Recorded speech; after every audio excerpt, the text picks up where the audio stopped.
It is VSiN, the Sports Betting Network. The show is Rush Hour, and I'm Danny Burke, your host. Per usual, we're live here at the Bet River Sportsbook. You can give me a follow on Twitter at DannyBurke5 and the show at VSiN Live. And our next guest, Nick Whalen, you can follow him on the tweets at Whalen. Instead of the L, it is the 1. And you can catch his work over at RotoWire, where he's the NBA editor. Nick, my man, thanks for hopping on. As always, we finished off the first half of the NBA season. We got done with the NBA All-Star Game, probably one of the least exciting All-Star games in recent memory. But, hey, at least we got one. Beggars can't be choosers. How are you feeling heading into the second half of the association?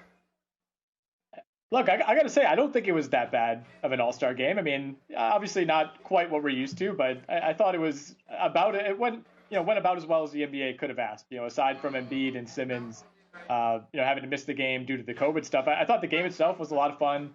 But as we look ahead to the second half, I mean, we're finally starting to get some clarity. I think at the top, you feel pretty good about the 4 teams that are at the top of the West. You feel pretty good about the 3 teams that are at the top of the East, but there are really only 6 or 7 teams that you can point to right now and say, okay, those teams are probably out of it. They're probably going to start shifting toward prioritizing the draft at some point. So, even though those, top 3, top 4 in each conference might be somewhat solidified, there's going to be a lot of jostling, I think, in that kind of 5 through 10 range in both conferences.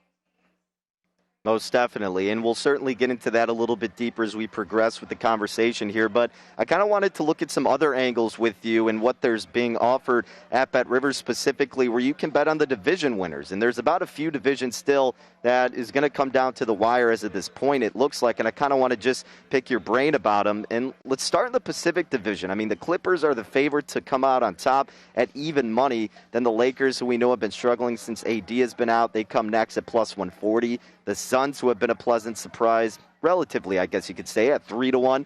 Warriors 250-1. Kings 500-1.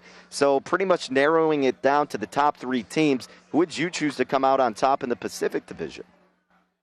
Man, it's so tough. And a lot of it is going to come down to which team actually puts in the effort to finish first in the division. I mean, this isn't the NFL. This isn't baseball where it really matters. If you win the Pacific Division, you're not throwing a banner up at Staples Center if you're the Lakers for that. I mean, I think right now, if you're looking to bet on the Pacific Division winner, I think the Suns are clearly the best value. I saw them at plus 300. The Clippers will certainly be right there. The Lakers will obviously be right there. But I think if you're looking at which of these teams cares the most about finishing with the highest seed, especially as vaccines pick up, as it starts to look more and more likely that we're going to have at least a decent chunk of fans in the arenas, it could matter to get the 1 or the 2 in the Western Conference and have that advantage through the first couple of rounds. And I think that matters a lot more for Phoenix. They've had the best injury luck of these teams so far. You could look at that as a positive or a negative, I guess. But to me, I think Phoenix is the team that I focus on as the best betting value. I think I would still pick the Lakers to win the division, with that said. But, for throwing money on it, there's not a ton of value there right now. And there is always the chance with the Lakers that I don't really think they're going to go full pedal to the metal like they were over those first 20 or so games when Anthony Davis was healthy. I think we started to see LeBron pull back a little bit. I think they're going to be very cautious with Anthony Davis. If he stays healthy, I think they win the division. If they end up, playing it safer, I think there's an opening for Phoenix. Yeah, and you make a great point. I mean, certainly this doesn't come into effect with divisions as much as other sports, but I think there's some interesting betting angles here because of the value that could be presented. I mean, like you said, if you're going to be placing a bet there, I'm in a complete agreement with you. I think you got to go with the Suns 3-1. And I think an argument could be made here in the Atlantic Division, too. I mean, I think it's a little bit tougher just because Brooklyn right now is the favorite, and they're adding Blake Griffin too. They were on a roll heading in to the All-Star break, and they're minus $2 to come out on top of the division. And then you get the Sixers plus 150, Celtics 30-1, Raptors 40-1, Knicks 250-1. So I guess my question is there, even though it's pretty slight here, plus 150, would you bet the Sixers here instead of laying the $2, or are the Nets going to be that dominant? I mean, for me, there's just not quite enough value here to really consider put a decent chunk of money on it, but I think it's going to be the Nets. I mean, I'm really, really high on the Brooklyn Nets, especially as a regular season team. Maybe they run into some issues once we get deeper into the playoffs.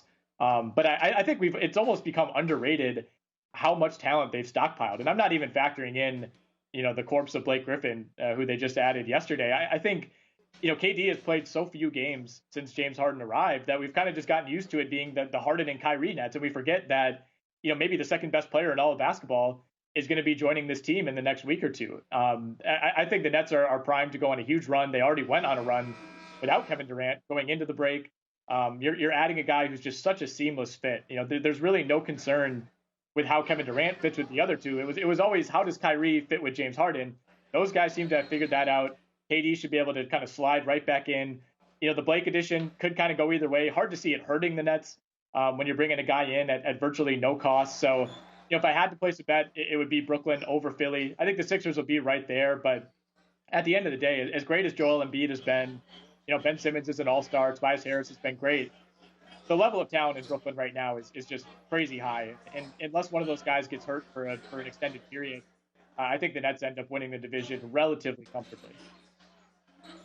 All right, then finally, let's take a look at the Southwest Division, because I think there could be some solid value here with a couple teams potentially. And look, the Mavericks at the top, laying $2 to win the division, but they're a game back from San Antonio, who comes next at plus 275. The Grizzlies are at 6-1. The Pelicans, who knows what's going to happen with their second half of their season, they're at 12-1. Then the Rockets at 250-1.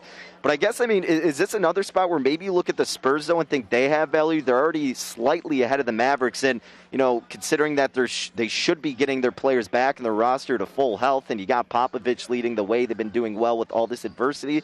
Is the Spurs the angle you would look at in this division?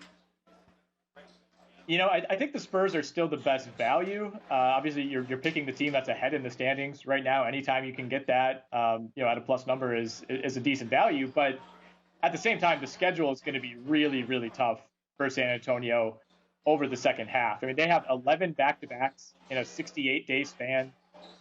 They have to play like 37 or 38 games in that span. They close.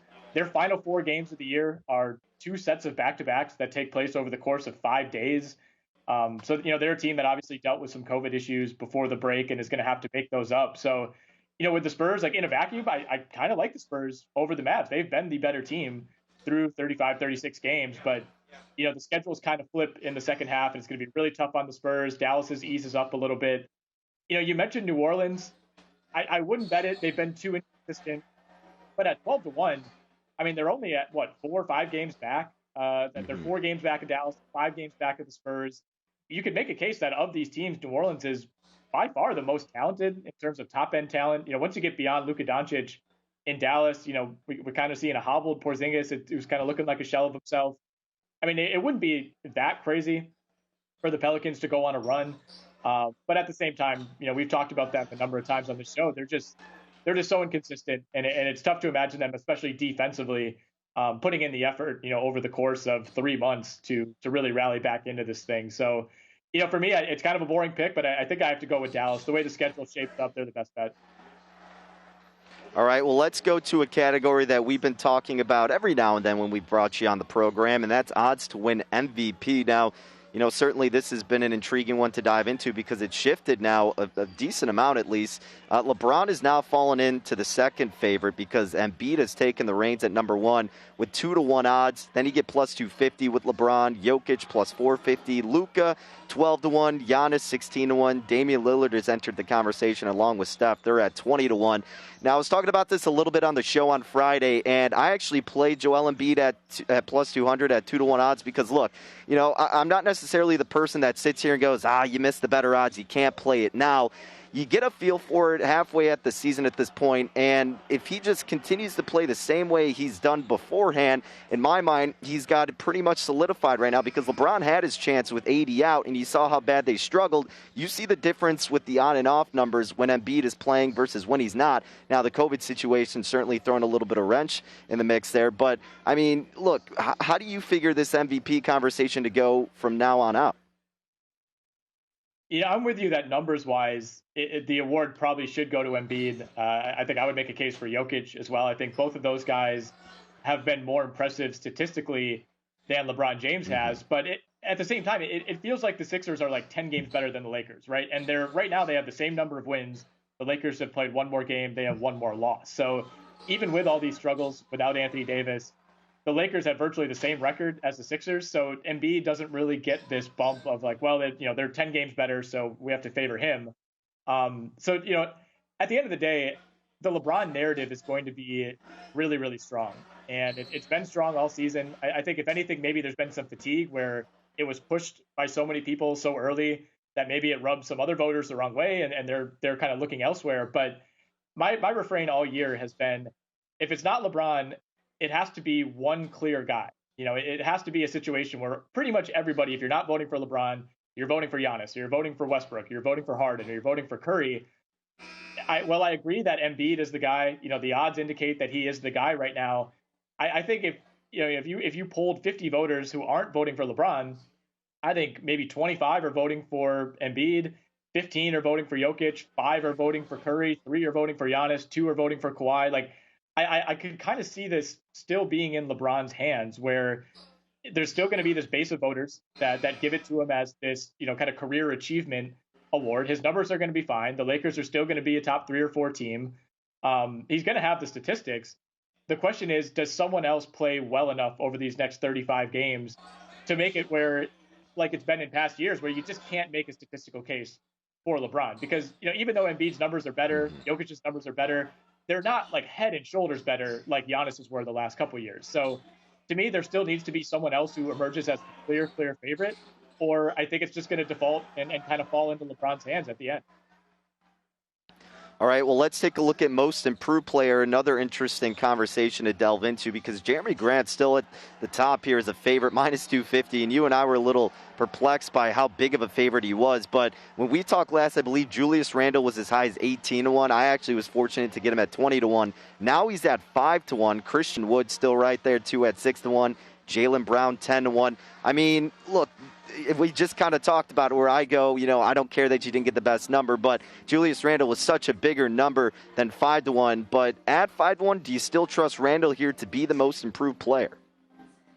I really do. I mean, I was glad to see these odds update over the break, but it's just still really strange to me that Grant is installed as this big of a favorite. Like, I don't necessarily have a problem with him being the favorite, but I think it should be really close between he and Randle right now. And the numbers just don't really indicate that. I mean, he missed 3 of the final 5 games before the break.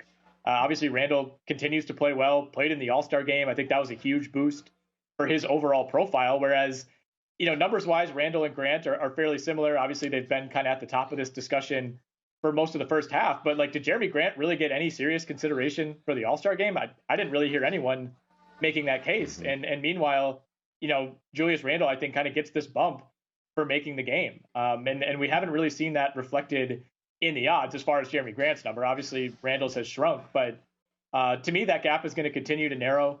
I think especially if the Knicks can stay in the playoff race, even if they can just hang around the 7 or the 8, for most of the second half, Detroit's going to be probably the worst team in the Eastern Conference for the rest of the way. And I don't think that's going to reflect really well on Grant individually. It's not going to be as big of a deal as it would be for the MVP, but in terms of year-over-year improvement, maybe Grant makes a bigger jump because he was in such a smaller role last year in Denver. But at the same time, it really feels like for an award that's not usually based on narrative, like Julius Randle has built a very strong narrative behind him for this award.